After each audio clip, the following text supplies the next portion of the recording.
제12장. 예수께서 비유로 그들에게 말씀하시되, 한 사람이 포도원을 만들어 산울타리로 두르고 집 자는 틀을 만들고 망대를 지어서 농부들에게 세로 주고 타국에 갔더니 때가 이름에 농부들에게 포도원 소출 얼마를 받으려고 한 종을 보내니 그들이 종을 잡아 심히 때리고 거저 보내었거늘 다시 다른 종을 보내니 그의 머리에 상처를 내고 능욕하였거늘 또 다른 종을 보내니 그들이 그를 죽이고 또 그 외에 많은 종들도 더러는 때리고 더러는 죽인지라. 이제 한 사람이 남았으니 곧 그가 사랑하는 아들이라. 최후로 이를 보내며 내 아들은 존대하리라 하였더니 그 농부들이 서로 말하되 이는 상속자니 자 죽이자. 그러면 그 유산이 우리 것이 되리라 하고 이에 잡아 죽여 포도원 밖에 내던졌느니라. 포도원 주인이 어떻게 하겠느냐? 와서 그 농부들을 진멸하고 포도원을 다른 사람들에게 주리라. 너희가 성경에 건축자들이 버린 돌이 모퉁이의 머릿돌이 되었나니 이것은 주로 말미암아 된 것이요 우리 눈에 놀랍도다 함을 읽어보지도 못하였느냐? 그들이 예수의 이 비유가 자기들을 가리켜 말씀하심인 줄 알고 잡고자 하되 무리를 두려워하여 예수를 두고 가니라. 여지껏 목회하면서 설교 제목을 오늘처럼 이렇게 좀 격하게 진 것도 없는 것 같아요. 도둑놈 신부. 여러분, 이거 도둑놈 신부라는 이 제목을 보면서 어떤 느낌을 받았어요? 나하고는 별게 없다. 나는 도둑놈이 아니니까. 근데 오늘 이 설교 말씀을 들으면서 여러분들을 좀 한번 살펴보면서 나는 도둑놈 아닌가 한번 좀 더듬는 그런 귀한 시간이 되었으면 좋겠다 하는 생각이 들어요. 사람들은 횡재하기를 좋아하잖아요.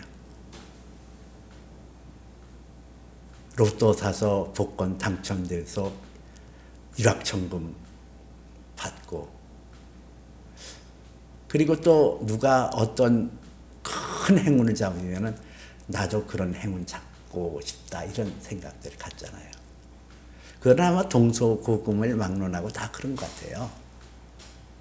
중동 지역에서 내려오는 아리바마와 40인의 도적이라는 얘기도 그런 거 아니에요. 정직하게 사는 알리바마가 도적대 40명들이 물건을 훔쳐다가 숨겨놓는 그런 동굴을 발견하고 그 출입구를 들어가는 비밀의 그 주문을 알고 그 물건을 가져다가 큰 부자가 되어졌다는 그런 얘기들. 또 우리나라에서는 뭐 홍길동전이나 임꺽정에서 나오는 불의한 관리들, 불의한 수단으로 재물을 쌓았던 부자들의 재물을 탈피해서 가난한 사람에게 나눠줬다는 의적들. 그런 이야기를 들으면서 우리는 박수를 치고 아, 옳다 이렇게 얘기할 수 있어요. 근데 오늘 우리가 기억해야 될 것은 내가 내 삶의 주인이 되어서 내가 옳고 그름을 판단해서 그러는 것이 아니라 하나님의 때를 기다려야 된다는 거예요. 하나님께서 모든 만물을 창조하시고 그 만물의 주관자이시고 주인이시고 나의 생명뿐만 아니라 내게 주어진 시간도 내게 재물도 그런 거란 거예요. 그 하나님께서 주셔야 되거든요. 성경 신명기 2장 31절에 보니까 이런 말씀이 나와요. 그때에 여호와께서 내게 이르시기를 내가 시온과 그의 땅을 내게 넘기노니 너희는 이제부터 그 땅을 차지하여 기업으로 삼으라. 그런 말씀이 나와요. 이 시온이라는 나라는 어떤 나라냐? 과거 이스라엘 백성들이 광야길로 들어설 때 그 행로를 막았었던 민족이 시온이거든요. 하나님의 선한 계획이 있어서 그 선한 계획을 따라 움직이는 이스라엘의 행로를 방해하고 막았었던 시온. 그 시온 땅을 내가 내가 너희에게 준다. 그 시온과 그의 땅을 너희에게 넘기노니 너희는 이제부터 그 땅을 차지하여 기업으로 삼으라. 뭘 말해요? 하나님께서 모든 만물의 주관자이시라는 거예요. 하나님께서 베풀 자를 베풀고 빼앗을 자를 빼앗아서 있게 하시고 없게 하시고 하나님이 주관자이시라는 거예요. 그런데 이것을 놓치게 되어지면 하나님이 내 생명의 주관자시고 내 재물의 주관자시고 나의 모든 것 되신다는 이거를 놓치는 순간 우리는 도둑놈이 되는 거예요. 그 도둑놈의 심보는 누가 줘요? 사단이 주는 거예요. 창세기 3장 5절에 보니까 마귀가 뱀의 형상으로 나타나서 꾀이는 장면이 나오잖아요. 너희가 이것을 먹는 날에는 너희 눈이 밝아져서 선악을 알게 내가 하나님같이 되어서 선악을 알 줄을 하나님이 아십니다. 마귀의 속살거림이 뭐예요? 이것을 먹어라. 이것을 먹으면 내 눈이 밝아져서 하나님과 같이 되어 선악을 알 줄을 하나님이 아십니다. 이게 뭘 말하냐면은 내가 내 삶의 주인이 되어서 내가 선과 악을 분간하고 그것을 균형 지을 수 있는 사람이 나라는 거예요. 내가 옳으면 옳아. 내가 그르면 그른 거야. 이 선악의 구분이 나로부터 시작된다는 거예요. 그러니까 내가 내 삶의 주인이 되고 내 삶에 내가 주인이 되니까 내 것은 내 것이야. 정당해. 내가 애써서 버는 거니까 내 거고 시간도 내 거고 내 거야. 창조주 하나님을 거부하는 거, 창조주 하나님을 시인하지 않는 거, 이게 도둑놈의 심보거든요. 마귀는 우리에게 와서 도둑질하고 죽이고 멸망시키는 것뿐이라고 그랬어요. 마귀의 마음. 마귀의 마음을 가지고 도둑놈의 심보를 가지면서도 자신이 도둑이 아니라고 말하는 그런 사람 위선자예요. 그런 사람이 있어요.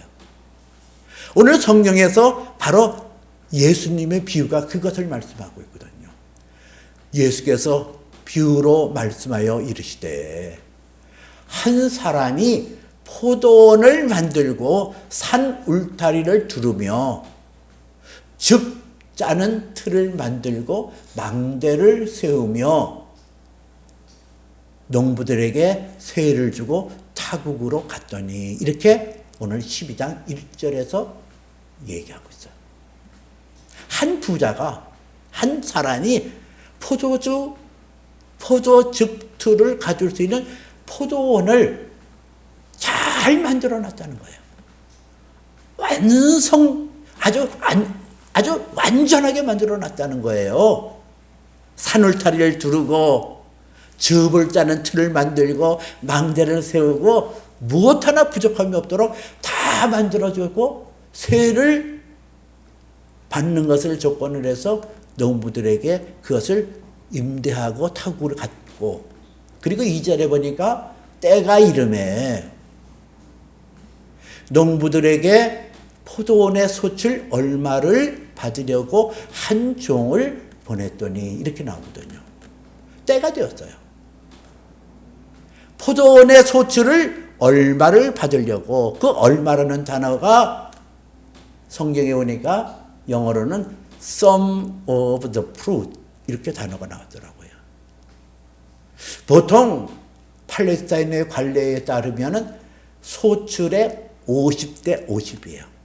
그러니까는 임대를 주는 사람에게 50% 반을 소출의 반을 줘요. 근데 오늘 이 주인은 소출의 얼마를 그러니까는 50대 50이 아니라 아주 적은 숫자에 해당하는 그런 소출을 임대료로 받기로 했다는 얘기예요. 그게 은혜 아니에요? 내 것이 아닌데. 근데 오늘 이 임대를 받은 농부들의 행태가 여기 나오고 있단 말이에요. 때가 이름에 농부들에게 포도원의 소출 얼마를 받으려고 한 종을 보냈더니 그를 때리고 거저 보내었더냐 그랬더라고요. 참 이게 악한 거 아니에요. 그래 거기까지는 지나갔어요. 그 빈손으로 온 그 종을 바라보고 성경에서는 그런 말이 안 나옵니다만은 외경 도마복음에서는 그들이 너희를 알지 못하였구나. 그러면서 그 농부들을 이해하려고 하는 농부의 마음, 그 주인의 마음이 나와요. 그 또 보냈어요. 다른 종을 보냈더니 이제는 그 종을 때리는데 머리를 때리고 그리고 빈손으로 돌려보냈다 그랬거든요. 모욕해서 보냈다. 아니 그 모욕할 대상이에요. 정당하게 소출에 얼마를 내라고 얘기하는데 그거를 때리고 모욕을 줘서 그렇게 보내야 마땅하냐고요. 근데 오늘 성경 말씀을 통해서 우리가 이해할 수 없는 부분이 그렇게 종들이 악한 행동을 하는데도 또 종을 보내고 여럿을 보냈다 그랬거든요. 근데 그들을 죽이기도 하고 모욕을 주기도 하고 그러고 주인을 향하여 악을 행하는 이 도둑놈의 심보를 가진 이들 요지해야 돼요. 2장 6절에서는 이제 한 사람이 남았으니 곧 그가 사랑하는 아들이라. 최후로 이를 보내며 이르기를 내 아들은 존대하리라. 그 여러 종들을 보냈는데 주인의 은혜를 새까맣게 까먹고 마치도 그들이 주인인 양. 팔레스타인에서는 4년 동안 주인이 안 나타나면은 그 세를 받은 것이 자기 것이 될 수가 있다는 그런 규정이 있어요. 그러니까 이렇게 마음 먹어서 그런지 몰라도 아니 그 수없이 많은 세월을 종들을 보냈는데 그 종들을 때리고 모욕하고 죽이고 이런 행패를 부려고 이제는 하나가 남았다. 이제 한 사람이 남았으니 곧 그가 사랑하는 아들이라. 최후로 이를 보내며 이르기를 내 아들은 존대하리라 하였더니 근데 오늘 여기 성경 말씀해 보세요. 어떻게 했어요? 이는 상속자라. 이를 죽이면 끝나. 이를 죽이고 이 포도원의 모든 것을 우리가 갖자. 그리고 그 아들을 죽여서 포도원 밖으로 내던졌다 그랬어요. 야, 여러분 무슨 생각이 들어요? 여러분의 마음속에 어떤 마음이 들어요? 도대체가 이 농부들이 제정신이에요? 이 제정신이냐고요? 내게 아니잖아요. 그게 포도원이 내게 아니잖아요. 세를 얻은 거잖아요. 그리고 내가 일할 수 있는 기회와 여건을 주고 소출을 얻어서 그것도 다 달라는 게 아니고 반타작해서 달라는 게 아니고 sum of the fruit 소출 얼마를 이렇게 나오잖아요. 그 정도 되면 은혜를 기억하여야 되는 거 아니에요? 이게 참 은혜로구나.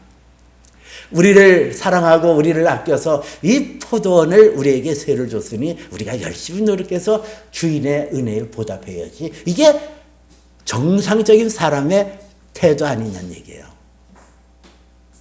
근데 이제는 그 아들을 하나 남은 아들,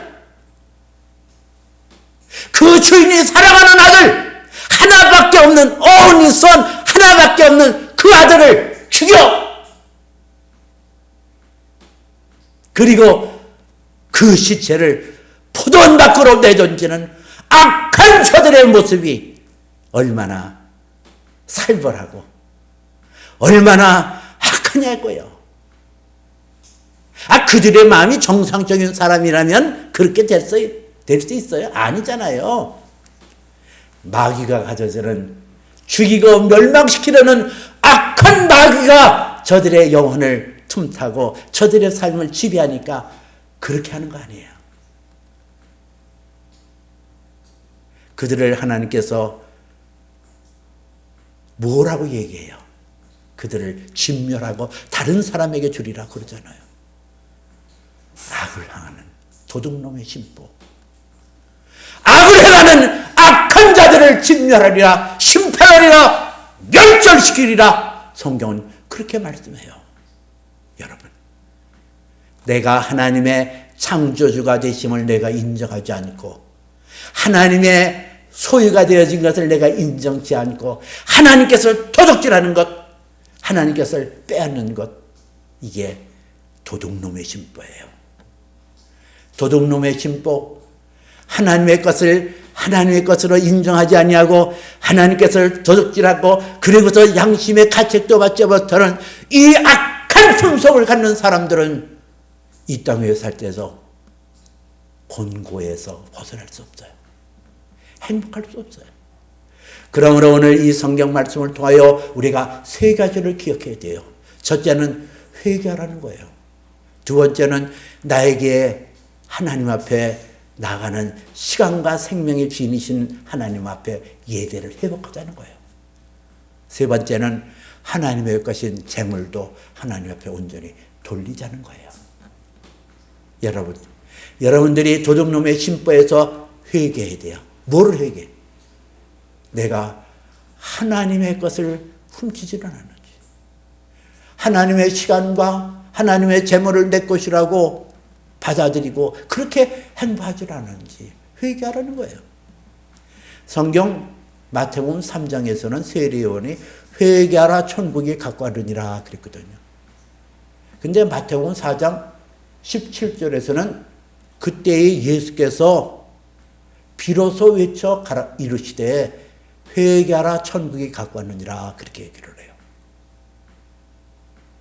세례 요한이 회개하라 천국이 가까웠느니라 이 말씀 속에는 요단강에 와서 그가 베푸는 세례의 침례를 받고 너희들의 행위를 돌이켜 하나님 앞에 나오라는 뜻이거든요.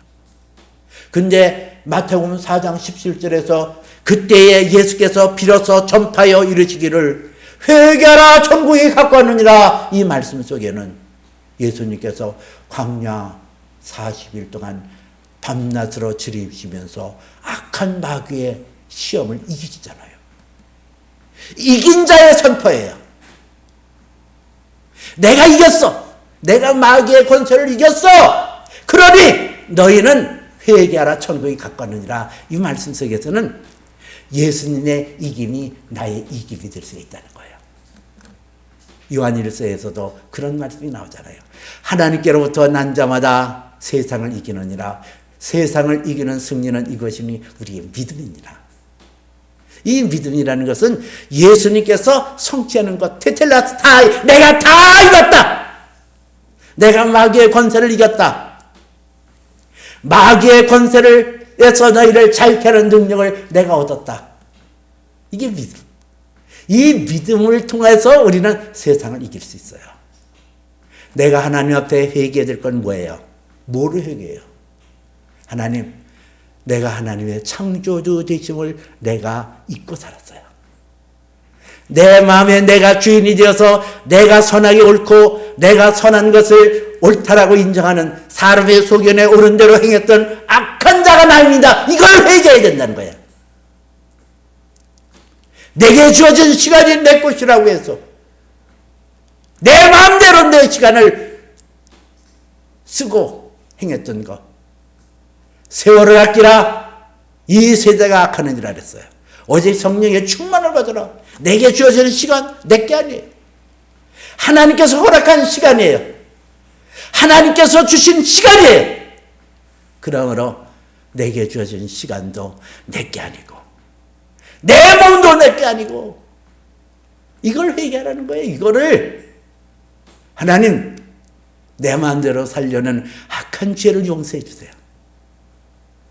하나님 내가 하나님의 모든 소유를 내 것이라고 엉켜졌던 이 악한 죄를 용서해 주세요. 이게 회개예요.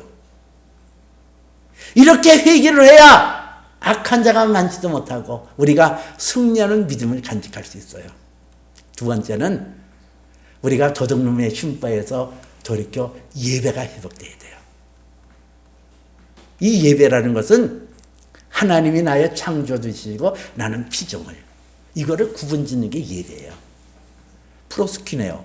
지난 시간에 말씀드렸죠.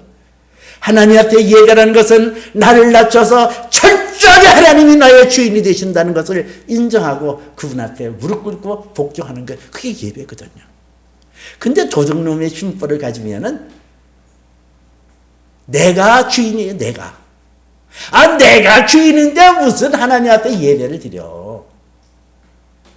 내가 왜 하나님 앞에 시간을 드려. 내게 주어진 시간이 내 임의대로 내가 즐겁게 놀고 내가 하면 되지 뭘 그거를 하나님 앞에 예배를 드려. 그렇잖아요. 예배는 하나님이 나의 창조주가 되십니다. 하나님이 나의 시간의 주관자가 되십니다. 나는 하나님 앞에 내 몸을 드림으로 내 생명이 하나님 것임을 고백드립니다. 내가 시간을 들여 하나님의 정하신 장소에 나와 내 몸을 드리고 나의 시간을 드림으로 하나님의 시간의 주인이 되심을 고백드립니다. 소출의 얼마를 요구했던 오늘 포도원 비유를 통해서 말씀하신 것대로 하나님께서 내 시간 전부를 바치라는 것이 아니라 한 주간의 주의를 하나님 앞에 꼭 지키라고 하면 소출의 얼마를 내라고 그럴 때 순종하는 것처럼 주의를 지키고 하나님 앞에 예배드리는 것. 그게 도둑놈의 쉼법에서 벗어나는 태도예요. 예배. 하나님이 나의 창조주가 되십니다. 하나님이 내 몸의 주관자이십니다. 하나님이 내 시간의 주관자이십니다. 나는 오직 하나님께서 내 몸을 돌봐주시고 내 시간을 주께서 주관해 주셔야 내 시간이 복되어지고 내 몸이 건강해질 수 있습니다. 그 고백을 하는 거, 이게 예배예요. 세 번째는 재물을 하나님 앞에 바르게 선양함으로 도둑놈의 쉼법에서 벗어날 수가 있는 거예요. 신명기 8장에 보면 여호와께서 내게 이르시기를 내가 내게 재물을 얻을 수 있는 능력을 주셨음이니라 하는 말씀이 있어요.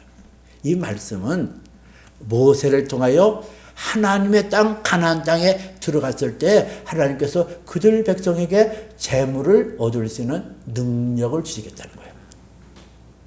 여러분, 이 재물을 얻을 수 있는 능력이라는 것은 돈을 많이 주고 재물을 많이 준다는 그런 내용뿐만 아니라 그 재물을 가지고 너희가 건강하게 누리고 행복하게 살 수 있는 여건을 만들어 주겠다는 거예요. 근데 하나님께서 내게 재물을 주셔야 내 것이 될 수 있고 내가 누릴 수 있고 그 안에서 행복을 누릴 수 있고 천국을 맛볼 수 있거든요. 근데 이 내 거라고 주관해요. 내 거. 내가 애써서 돈 벌었어. 내가. 내 지혜대로 돈 벌었거든.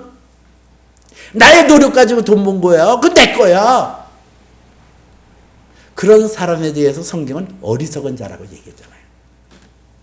누가복음 12장에 보니까 한 부자의 얘기가 나와요. 그의 농사를 지었더니 대풍이 들었어요. 곳간에 쌓아둘 곳이 없어요. 그래서 곳간을 크게 넓히고 거기다 물건을 쌓아주고 그 농부 부자가 얘기하잖아요. 오래 쓸 물건을 쌓아줬으니 이제는 평안히 쉬고 먹고 마시고 즐거워하자. 여러분, 이 평안히 쉬고 먹고 마시고 즐거워하자. 천국처럼 누리자는 거예요. 근데 천국이라는 거는 로마서 14장 17절에서 하나님 나라는 먹는 것과 마시는 것에 있지 아니하고 오직 성령 안에 있는 의와 평강과 희락이라 그랬거든요. 재물이 많다고 해서 그 재물이 나에게 평안을 가져다 주냐, 쉼을 가져다 주냐, 먹고 마심으로 즐거워할 수 있냐, 그게 아니라는 거예요. 아무리 재물이 많아도 하나님께서 누림의 복을 주시지 않으면, 그것을 누릴 수 있는 역량을 주시지 않으면 그 재물이 많은 것이 내게 유익이 되지 않는다는 거예요. 이 부자의 외침에 대해서 하나님께서 말씀하시는 게 그러잖아요. 어리석은 자여, 오늘 밤 내 영혼을 도로 찾으리니 그러면 내가 준비한 것이 누구의 것이 되겠냐. 이게 어리석은 거예요. 이게 도둑놈의 심보예요. 남의 걸 도둑질하다가 내가 잘 먹고 잘 사는 거, 이게 도둑놈의 심보, 이게 어리석은 거예요. 하나님께서 규명지는 게 그거잖아요. 이 어리석은 자야, 이 풀리시맨, 이 어리석은 자야. 너 누릴 수 있는 권세도 내가 줘야 되지. 내가 재물도 베풀어줘야 네 것이 되고 그걸 누릴 수 있는 게 내 것이지. 이게 네 거냐. 어리석은 자요, 오늘 밤에 내 영혼을 도로 찾으리니. 생명의 주관자가 누구라는 거예요? 하나님이시잖아요. 도로 찾으리니 그러면 내가 준비한 것이 누구의 것이 되겠냐. 여러분 진짜 어리석게 살지 말아요. 내 거라고 움켜쥐지 말아요. 내 게 아니에요. 하나님 거예요. 그걸 인정하라는 거예요.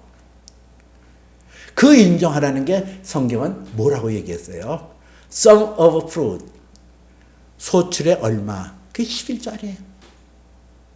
하나님 앞에 도둑질하고, 내가 언제 도둑질하니까, 그러니까 내가 내 것을 도둑질했다. 말라기서에 그렇게 나왔잖아요. 말라기서 3장 10절에 보니까 만군의 여호와가 이르노라. 너희 온전한 11조를 창고에 들여 내 집에 양식이 있게 하고 그것으로 나를 시험하여 내가 하늘 문을 열고 너희에게 복을 쌓을 곳이 없도록 붙지 않나 보라 이래요. 너희가 소득을 가졌냐? 너희가 소득을 가졌으면 그 중에 온전한 11조를 하나님 앞에 드려라. 인정하라는 거예요. 너에게 주시는 이것이 하나님의 은혜로 왔다. 하나님의 축복으로 왔다. 그러니 너희가 창조주 하나님, 너를 복되게 하고 아름답게 하시는 그 창조주 하나님을 너희가 기억하라는 거예요. 그리고 인정하라는 거예요. 그걸 수용하라는 거예요. 그게 11조예요. 복을 쌓을 것이 없도록 붙지 않나 보라. 그러니까 어떤 사람은 내가 100만 원 드렸으니까는 이제 할렐루야. 그게 쌓을 것이 없도록 붙지 않나 보라는 것은 하나님께서 우리의 필요를 때를 따라 풍성하게 했다는 거고, 하나님께서 우리의 시간에 그 재물이 우리에게 유익이 되도록, 우리에게 기쁨이 되도록, 하나님 나라의 즐거움이 되도록, Your Master's Happiness라는 내 주인의 즐거움에 참여할지어다 하는 것처럼 그 재물을 하나님이 소득의 주관자이시고 내 재물의 온전함이 하나님으로부터 왔다는 것을 내가 인정할 때에 하나님께서는 생명으로 더 풍성케 하는 은혜를 주신다는 거예요. 우리가 하나님 앞에 도둑놈의 심보에서 돌이켜야 돼요. 창조주 하나님을 시인하지 않는 죄, 내 시간도 내 재물도 내 거라고 주장하는 도둑놈의 마음에서 벗어나는 것은 회개하라는 거야. 회개할 때 주님의 능력이 내 안에 들어와서 주님과 더불어 우리는 이 세상을 지배하고 왕노릇할 수 있거든요. 예배가 회복됨으로 내게 주어진 시간이 하나님께 것입니다. 나의 생명이 하나님 것입니다. 건강도 하나님께서 주관하여 주셔야 돼야 내가 건강해질 수 있습니다. 그 고백을 하는 것이 예배거든요. 예배를 회복함으로 도둑놈의 심보에서 벗어날 수 있어요. 소득의 11조를 하나님 앞에 드림으로 우리는 도둑놈의 심보에서 벗어나 물질에서 자유함 받게 되고 때를 따라서 없는 하나님의 풍성한 은혜를 입을 수 있어요. 오늘 성경에 나오는 이 포도원의 농부의 악한 모습이 내 모습 되지 않도록 하나님 앞에 정직하게 순결하게 깨끗한 마음으로 나가는 저와 여러분 되시기를 주님의 이름으로 축복해 드립니다.